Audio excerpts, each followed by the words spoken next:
Assalamualaikum warahmatullahi wabarakatuh. Selamat pagi anak-anak. Kita bertemu kembali dalam mata pelajaran otomatisasi dan tata kelola humas dan keprotokolan.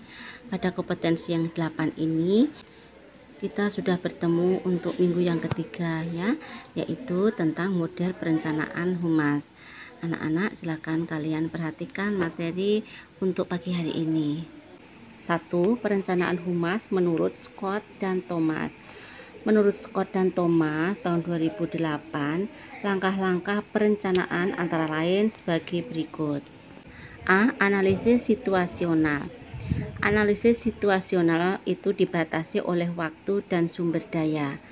Para perencana harus mengumpulkan, mengartikan, dan merangkum semua informasi yang relevan terhadap isu perencanaan yang akan dibahas. B. Rencana alternatif. Berdasarkan hasil analisis situasi, proses perencanaan harus menghasilkan sarana-sarana alternatif yang dapat diterapkan di masa mendatang dan rencana alternatif yang mungkin akan digunakan untuk mencapai sasaran itu. C. Evaluasi sasaran dan rencana selanjutnya. Manajer akan mengevaluasi keuntungan, kerugian, dan pengaruh yang potensial dari setiap sasaran serta rencana alternatif. D. Pemilihan sasaran dan rencana. Ketika manajer menguji sejumlah sasaran dan rencana, mereka hanya akan memilih salah satu yang tepat dan masuk akal. 2. Perencanaan humas menurut Jefflins. Menurut Jefflins, langkah-langkah perencanaan harus meliputi hal-hal sebagai berikut. A. Pengenalan situasi. Pengenalan situasi dari sifat negatif adalah 1. Adanya permusuhan atau hostility. 2. Prasangka atau prejudice. 3. Apatis atau apati. 4.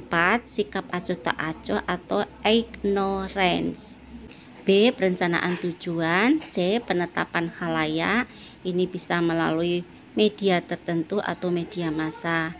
D. Pemilihan media humas, merupakan perbandingan media humas dan media periklanan. Sekarang kita akan membahas tentang perbandingan antara media humas dengan media periklanan ya. Untuk media humas, para praktisi humas lebih condong pada media-media yang bercakupan lebih luas. Para praktisi humas berhubungan dengan para editor, jurnalis, serta produser TV dan radio. Kolom dan waktu siar untuk artikel humas terkadang tidak harus dibayar. Kampanye humas menggunakan media apa saja, asalkan bisa menjangkau sebanyak mungkin khalayak. Program-program humas secara umum tidak terlalu pilih-pilih media seperti iklan. Sekarang ini adalah media periklanan ya. Condong pada media-media yang punya ciri khas, menarik atau glamor sesuai dengan karakteristik khalayak yang hendak dituju. Para praktisi periklanan lebih banyak berhubungan dengan manajer iklan dari berbagai perusahaan dan petugas iklan di media massa. Kampanye periklanan biasanya dilakukan terbatas pada media-media yang diharapkan dapat membuahkan hasil maksimal dengan biaya serendah-rendahnya. Dunia periklanan selalu memilih tempat-tempat tertentu yang paling menjanjikan sebuah keberhasilan. E. Pengaturan anggaran. Penyusunan manfaat anggaran antara lain: 1. Mengetahui seberapa banyak dana yang diperlukan dalam rangka membiayai suatu program atau kampanye humas. 2. Anggaran memaksakan disiplin pengeluaran dana untuk mencegah terjadinya pemborosan atau pengeluaran yang berlebihan dan tidak perlu.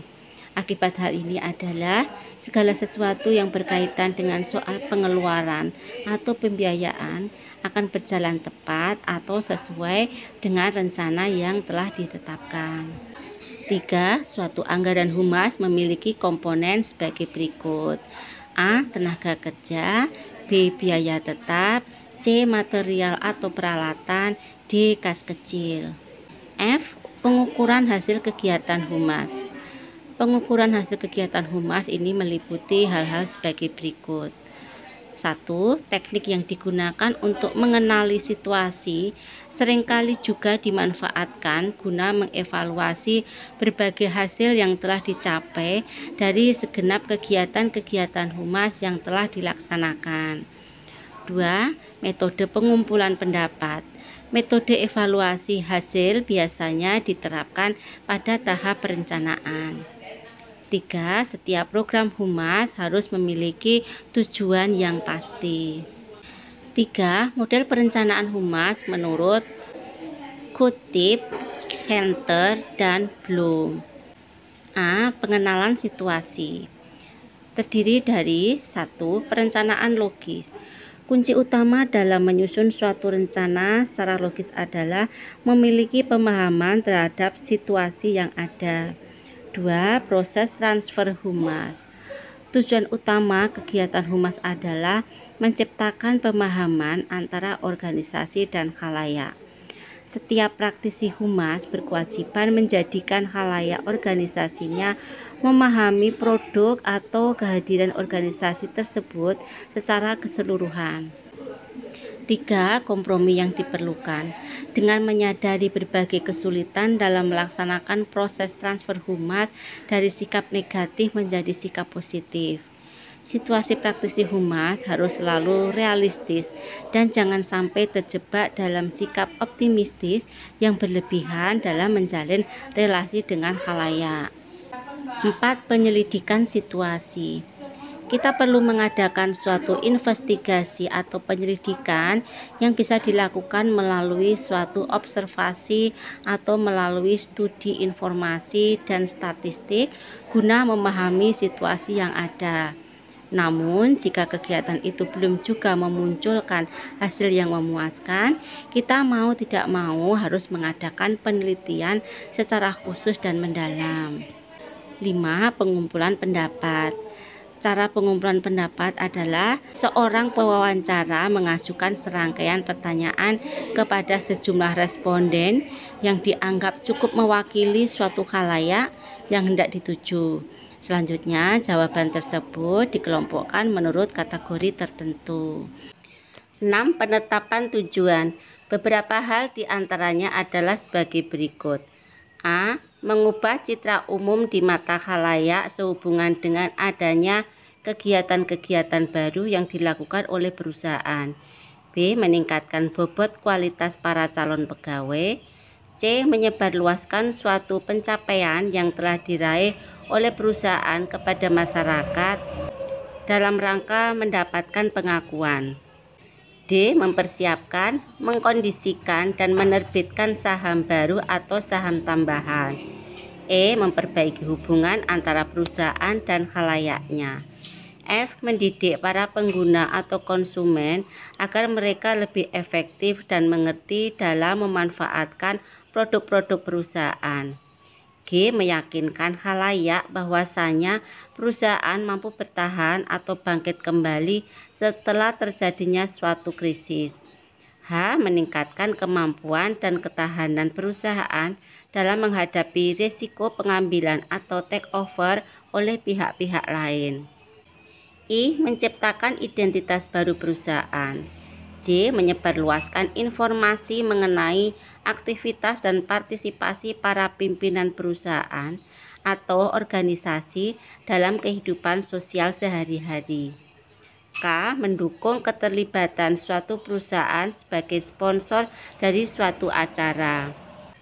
L. Memastikan bahwasannya masyarakat benar-benar memahami kegiatan-kegiatan atau produk perusahaan yang positif. M. Menyebarluaskan kegiatan-kegiatan riset yang telah dilakukan perusahaan. B. Penetapan khalayak. Berikut adalah hal-hal yang harus dilakukan agar praktisi public relation dapat menjalankan program sesuai dengan kondisi sasaran.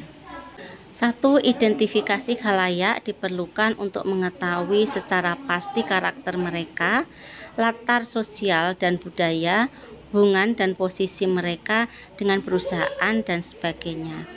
Semua itu diperlukan untuk menentukan bentuk program yang tepat untuk mereka, karena tidak semua khalayak dapat didekati dan disikapi dengan cara dan metode yang sama. Pandangan mereka, kebutuhan mereka, serta kepentingan khalayak yang satu pasti berbeda dengan yang lainnya. Kedua, membuat daftar skala prioritas program dan karakter khalayaknya. Tentukan termasuk schedule pelaksanaan program disesuaikan dengan kondisi yang ada, misalnya anggarannya, waktunya, SDM-nya, dan sebagainya. 3. Memilih dan menentukan media yang paling tepat untuk dapat menyampaikan program-program public relation sesuai dengan karakter khalayak. 4. Merumuskan pesan sesuai dengan karakter khalayaknya sehingga pesan-pesan public relation yang disampaikan dapat diterima secara efektif. C. Biaya perencanaan. Humas merupakan kegiatan yang padat karya, sehingga pos pengeluaran terbesar dihabiskan untuk pemakaian jam kerja alias gaji personil. Pos pengeluaran lain yang cukup besar akan tercipta bila pelaksanaan kegiatan humas itu juga melibatkan pemakaian alat-alat canggih seperti kamera video, komputer, hingga mesin cetak modern. D. Pengukuran hasil. Metode pengumpulan pendapat atau uji sikap, yaitu attitude test, merupakan dua metode yang paling lazim digunakan. Unsur lain yang bisa digunakan sebagai metode tolok ukur adalah liputan oleh media massa. Sikap media massa yang lebih simpatik terhadap suatu organisasi bisa pula dipandang sebagai salah satu bukti keberhasilan atas segenap kegiatan humas yang telah dilaksanakan oleh organisasi itu. 4. Langkah perencanaan menurut Scott M. Catlip dan Ellen H. Center. Beliau menyatakan bahwa langkah-langkah pokok yang menjadi landasan untuk pelaksanaan program kerja kehumasan adalah sebagai berikut. A. Penelitian dan pendengaran. Penelitian yang dilakukan berkaitan dengan opini, sikap, dan reaksi dari mereka yang memiliki kepentingan dengan aksi dan kebijaksanaan dalam suatu organisasi. Setelah itu baru dilakukan evaluasi fakta-fakta dan informasi yang masuk untuk menentukan keputusan berikutnya. B. Perencanaan dan pengambilan keputusan. Sikap opini, ide, dan reaksi yang berkaitan dengan kebijaksanaan serta penetapan program kerja organisasi yang sejalan dengan kepentingan atau keinginan-keinginan pihak yang berkepentingan mulai diberikan. C. Pengomunikasian dan pelaksanaan. Informasi yang berkenaan dengan langkah-langkah yang akan dilakukan dalam aktivitas kehumasan harus dijelaskan agar mampu mempengaruhi pihak-pihak yang dianggap penting dan berpotensi untuk memberikan dukungan sepenuhnya. D. Evaluasi. Pihak humas mengadakan penilaian terhadap hasil dari program kerja atau aktivitas yang telah dilaksanakan. Hal itu termasuk mengevaluasi efektivitas dari teknik-teknik manajemen dan komunikasi yang diperlukan. Anak-anak, demikian tadi materi yang Ibu sampaikan. Banyak sekali ya materinya. Silakan kalian pelajari lebih baik lagi, diputar-putar lagi videonya untuk lebih paham. Kemudian untuk yang belum jelas bisa ditanyakan di grup WhatsApp pelajaran. Baik anak-anak, Ibu akhiri materi pada pagi hari ini. Assalamualaikum warahmatullahi wabarakatuh. Selamat pagi.